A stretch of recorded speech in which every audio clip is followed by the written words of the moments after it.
Alright, in this video we're going to discuss a few things that I've seen other crafters doing. Now, I'm not knocking them, they probably just don't know. And one of the projects involves these. Okay, these little rounds that you buy off of Amazon. Is there anything wrong with using those? No. The problem is what I'm seeing is a lot of people are just taking these and just slapping it with acrylic paint, latex paint, whatever they're doing.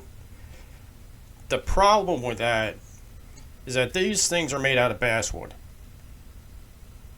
And pretty much it's very porous, which means it's going to absorb a lot of the paint, not right away, but over time, and it's going to get all splotchy and stuff like that.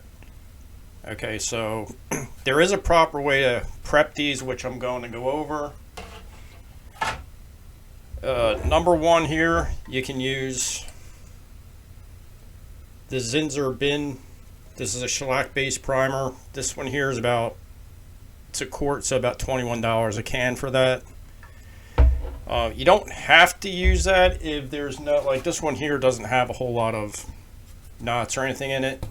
So you could also just get away with probably this, the Kills. This is an oil based primer. And that'll stop the absorption of the paint. Now, if we're doing something like this other project I'm going to be working on here, like this little knot here, I would definitely at least put the Zinsser on the knot, because that will stop the knot in the tracks. Same thing over on this side here, I just saw that knot there. And pretty much, I mean, I would just that's Zinsser, you don't need a lot of it, so what I would do is just pretty much cover these knots with it. Just take like a rag and just go over and just cover the knot with it, and then do that. But before you actually apply any of that stuff, I got ahead of myself here. Just take some sandpaper and just ever so slowly just sand it down, just to rough it up, so that whichever primer or boat that you choose can adhere to it. So just sand it down. Say you're using the Zinsser one here. Okay, apply that. That doesn't take forever to dry, and you're not going to use a lot of it. And after you apply that, sand it down and just a little bit again, just to rough it up. And then I would go back and hit it with the oil-based primer, and then sand that down again. Again, ever so slightly. You don't have to go whole hog on that. Just enough just to rough it just a little bit, so then when you follow through with your base coat, your paint will stick to it, and then you're free to go after that. So we're going to go outside here, and I'm going to do a couple of these because I actually have a whole pack of them over here. I don't know if I'm going to do the whole pack or not, but I like to do them all at one time, because I usually apply it with, you know, a foam sponge roller. And with either one of these products, once you do that, that roller is trash. It's gone. So that's why I like to do the whole batch at one time, and then just take it from there, and you know, that way they're prepped and ready to go when we're ready for paint. Alright, so we're going to head outside and we're going to get going on this.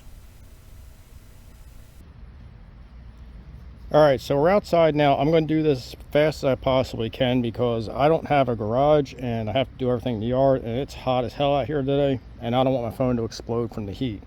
Oh, that sun is hot.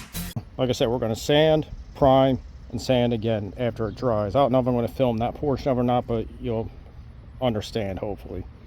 Alright, so we have it's the 100 grit. It's for an orbital sand. I'm just going real quick by hand, just go over it real quick, just scuff it up. That's all I'm trying to do. I'm not trying to go whole hog on this. Alright, so we're going to do that, and we'll be right back with you.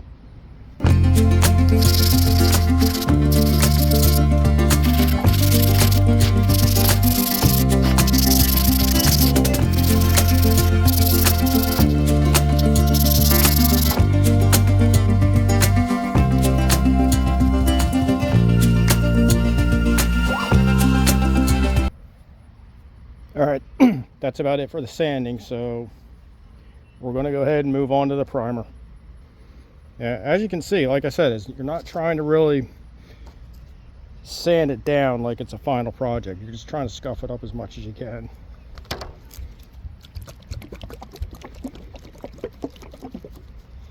And should you really be putting primer on a paper plate? No, but I need something I can just throw away. Because like I said, after I'm done this, the roller's gone too, so.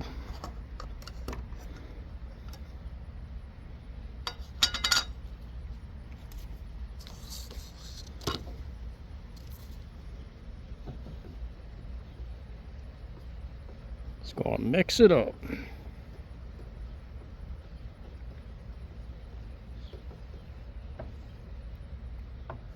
You want to get all the stuff off the bottom there. That's what you're looking for. That's where all the properties are at.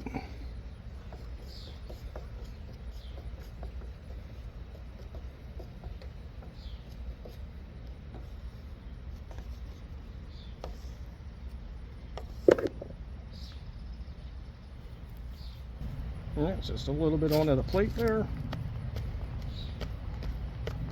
Actually, that's probably too much, but is what it is.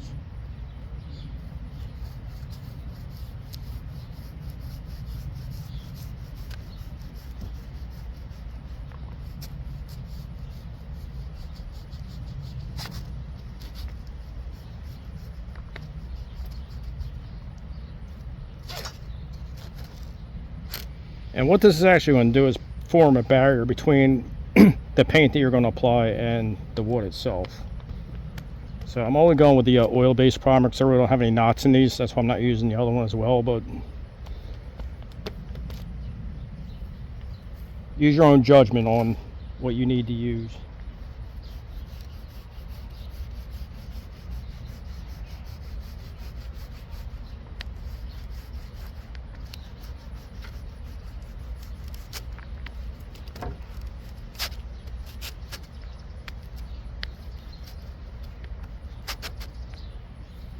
Make sure you're wearing gloves and clothes you don't care about, because like this and with the shellac based primer, once that gets on you, just your stuff's ruined. So just make sure you're not wearing anything that you care about.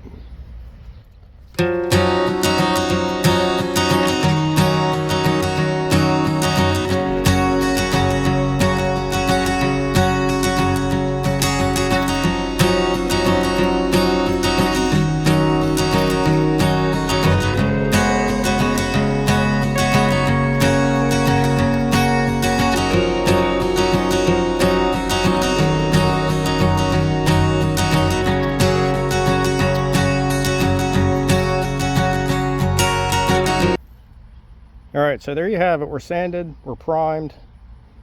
One coat should be more than sufficient for these. So the thing is, with this, it's an oil-based primer, so it can take anywhere from 24 to 48 hours to fully cure before I sand it down again. But same thing, even after this, just going to go over it just like this, real nice and easy. You don't have to kill it, just right over top of it. That's it. All right, so I'm going to do the rest of these off camera, and I think you got the pretty much good idea on this. And we're not actually going to paint in this video. We're going to save that for another video. So we'll just go ahead and wrap that one up there. Thanks for watching, and we'll see you next time.